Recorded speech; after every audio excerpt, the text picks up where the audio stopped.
Welcome back to the latest Weekend Warrior Show interview. This time I'm talking to Andrew Patterson, who's the director of a movie called The Rivals of AMZIAH King. AMZIAH King is played by Matthew McConaughey. He's a beekeeper in Oklahoma. He plays with a bunch of friends and some bluegrass groups. Some of his hives are stolen by someone, and he has to find out who did it.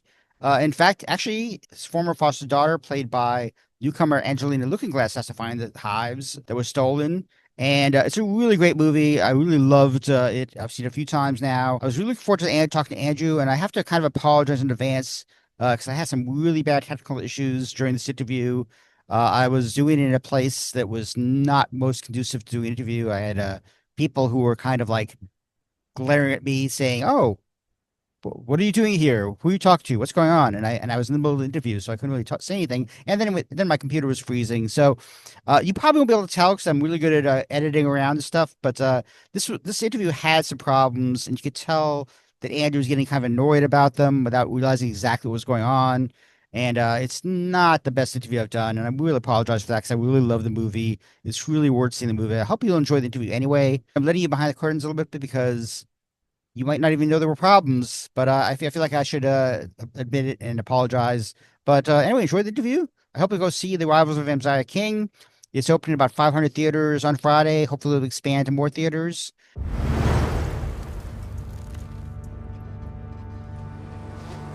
I'm listening. There's truth, and there's lies, and everything. And I'm here to tell you what's the truth and lies. You ready? Oh my God. I didn't know you were back around here. I got a big haul coming up, and I could use some help. Do you think you'd be able to do it? I know you'd be able to do it. Follow me. What's your honey? White clover. That's a pretty rare crop. God bless us all, everyone. Y'all reckon we could talk to AMZIAH?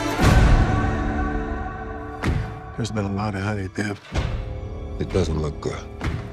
If you really want to ruin someone's life, you take away everything.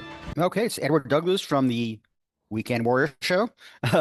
Andrew, great to meet you, man. Saw the movie a few times. I really loved it. I'm really blown away by it compared to, Vast of Night. It's just such a different movie. I know it's been a kind of a long road to get it released as well. So maybe we'll talk about that. Maybe we won't. But, it's funny. I first heard the name of this movie probably out of the festivals. And from the name, I just assumed it was based on a novel or something like that. I didn't realize it was an original movie. So I guess what got you down this road to do this after Vast of Night? What was kind of like that got you the motivation to do this movie set in this world? Bluegrass, bees. It was percolating and being written before Vast of Night was ever released.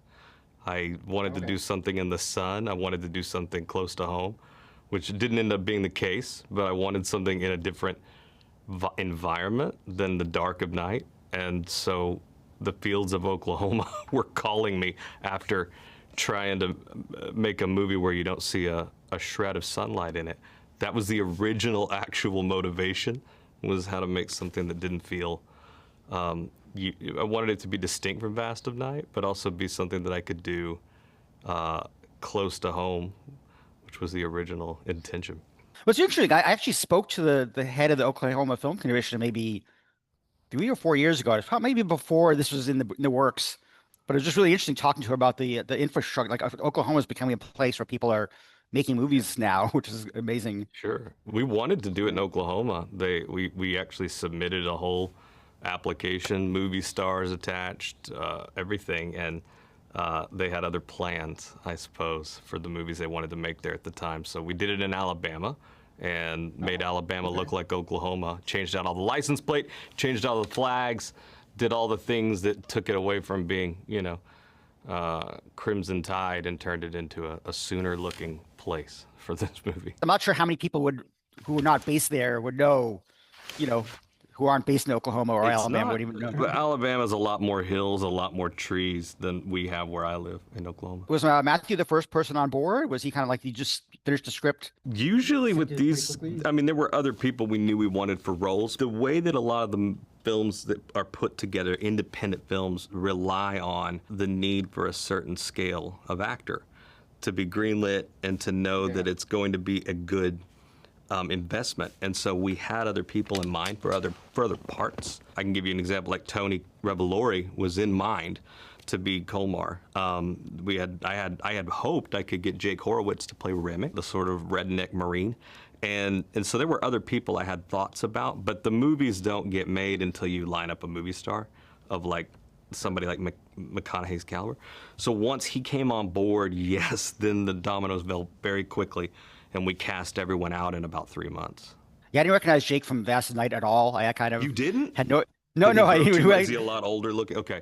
I don't know. I hadn't seen it in a while. A and B, I wasn't expecting, but I saw the movie twice already, and after the second time, I was like, oh, who's this guy? And I looked it up, and I was like, I don't know who is this. And then I just clicked in my IMDb and saw he was in that. And I was like, oh wow, that's amazing. I think he looks the same in both. Very different character, yeah. Yeah. And I assume Angelina Lookingglass was someone you already knew from that area, or no, not even close. She lives and is a native basically of Washington D.C. and of the Lakota tribe, which is out of South Dakota. That's where her grandparents are from, and so on. And she came through a casting call where she found an open casting call from our casting director who worked on the native side. We had a awesome, really plugged in casting director on the native side named Angelique Midthunder, who lives in New Mexico and essentially knows I would say the marketplace of all the native casting available right now. And this is a couple of years ago, and she actually knew Angelina was trying to break in and be an actress. But Angelina just submitted a tape and ended up basically making it through 3 rounds of auditions and stuck out more than anybody else. And that was how we knew we could depend on her to carry our story to the end. yeah, she really does have to carry the second half of the movie, which is amazing because she's amazing. I mean, she's going to get so much work out of this movie once this comes out for sure. Yeah. And now, as far as there's some elements like the bees is a pretty big thing. You have to do a lot of research into bees. I do want to talk about like practical versus CG. Yeah, but like, I mean, how about this the is research like, into bees? you said it. You thought originally you said that this sounded like it was an adaptation, and in a way it kind of was, which was adapting a lot of information I culled together through people that I was very close with. I have a family that I'm extremely close with in Oklahoma that owned the largest beekeeping operation in the state for most of the 20th century. And so I just reached out to them and ended up asking weeks and weeks of questions. I recorded conversations with them. I would drive down and have Sunday lunch with them, and I would learn everything about the industry. And then I ended up essentially crafting the drama out of what I learned from them. And that became some of the big beats of the story. And as far as like actually working with bees, I mean, I assume you had a bee wrangler. Was there some visual effects? Yeah, we Did had you try to 3 do or it 4 all bee practical? wranglers. To make that many insects even remotely directable, you have to have a lot of insight into their temperament, time of day, the places where they're going to be more, where they're not going to come after you and sort of like make your life miserable. The bottom line is, yeah, there was a group of people and a team of people that ended up being really helpful for us in Alabama to pull off all of the bee stunts, if you will. Now, I was really interested in the music aspect. Obviously, it's a huge part of the movie. I mean, I'm not a bluegrass fan. If someone told me, "Hey, let's go see some bluegrass," I would decline You right would away. shoot It them wouldn't even down, be like and that's probably a wise Percussion. like response. To be completely honest, how did this work for you? Well, I'm a New Yorker also, so I'm not really familiar with the bluegrass. I'm not familiar with the musicians. I'm not familiar with like if anyone who was famous in the bluegrass scene is in this movie, I would not have any idea. So, but I loved it. I loved the music. I thought the songs were great. I mean, I have a music background myself, so I do know good music and songs. I was really curious about that, like how I mean, do you know that world? Good music and songs. It did. It passed it enough that I want to look into some of these other artists and some of these songs. Great. And I'll listen The to the album soundtrack. comes I'm out sure. next week. How do you like work with as far as? I mean, I think Matthew probably has some musical background. I'm assuming. No, he doesn't. He's actually quite quite music illiterate, and he'll be the first to tell you that. He doesn't read music.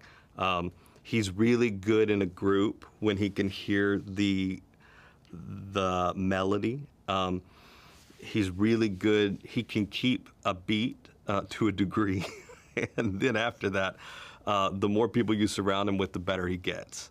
But no, he doesn't play anything. He learned mandolin for this role in particular. And some of the other actors like Owen and Rob Morgan. I mean, were they musical at all? Also, They or was it the play, same thing? yeah, absolutely. Okay. Rob came with his own instruments. Owen Teague, who's incredible and a high-level actor in his own right, appearing in, you know, everything from It to the It series to the Planet of the Apes, and he actually came and played 5 instruments live in the movie, and I think he only has 2 lines. I think he actually only speaks 2 lines in the movie, and we found out that we could throw any instrument in his hand, and he could learn it on the day. Like, the best example is he learned cello in 2 hours. He played fiddle, but he learned cello in 2 hours, and he plays it beautifully on camera for, you know, a big sequence of the movie. So most everyone else does play, and that helped with Matthew when he joins in.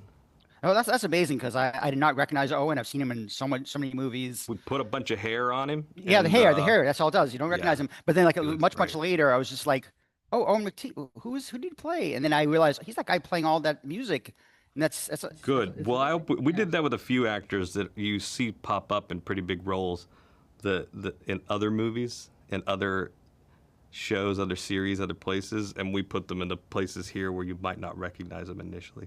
And your music supervisor Winslow Bright. I assume that was like a huge role for the movie like this. Getting this. Not as much as you would think. I had already. Okay. I mean, just to be completely frank, we were speaking with most of the bands directly about, you know, hey, we want to use these songs, and she did a great job stamping out the licenses, but they were all choices creatively that came when I wrote the script, years before I ever knew we were going to make it. You picked some of the songs beforehand, like but while you were writing the script, you had songs in mind. Oh, not just that. The songs are written into the script, down to who sings them and who harmonizes. So it was integral. It was in the lifeblood of the entire idea. From like page 6, the songs were in the movie. And also, there's some original songs in there as well. I think most of these I think every one of them, yeah, are actual songs that are available and have been available for decades, or in the case of one hymn, a century and a half or 2 centuries. Nothing written specifically for the movie. I mean, the score, yes, yeah. There's 40 original tracks of score in the movie that carry a lot of the film when there's not a song being played. But yeah, the actual diegetic musical numbers where somebody's playing and singing, those all existed on different bands' albums and have for years. One thing is you kind of write under a pseudonym, which I thought was kind of interesting. And that's can you talk about that a little bit, like that decision to write under? Well, yeah, I've always written under a pseudonym. I edited under a pseudonym, and quite honestly, if I could, in fact, on Bass of Night, I don't even have a directing credit. I prefer my life to fly under the radar as much as I can, and hopefully one day very much have plans to take the pseudonyms and do different work under them elsewhere. I'm excited to see what James Montague looks like when he directs a movie.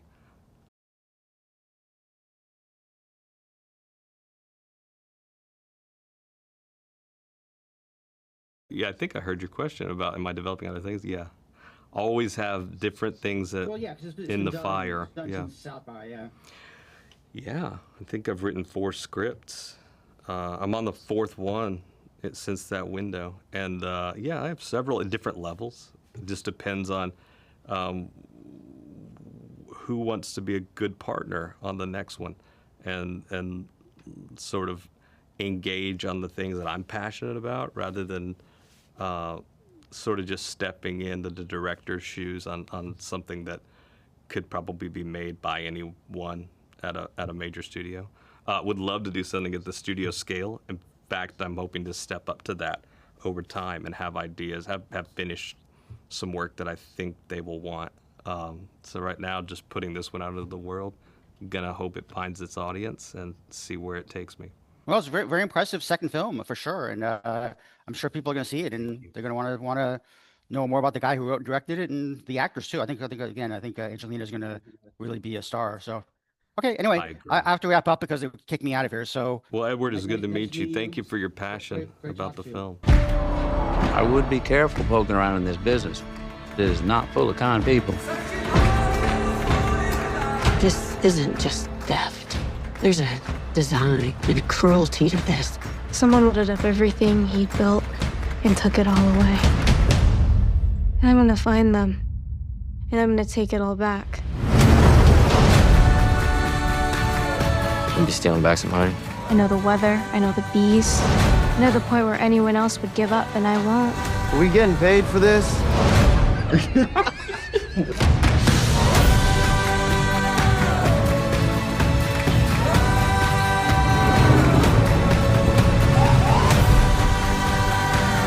A hell of a thing to rebuild. Makes you realize how much we ought to savor the taste of that honey. Get ready, my little chickadee. Bees only swarm when they are ready for a fight.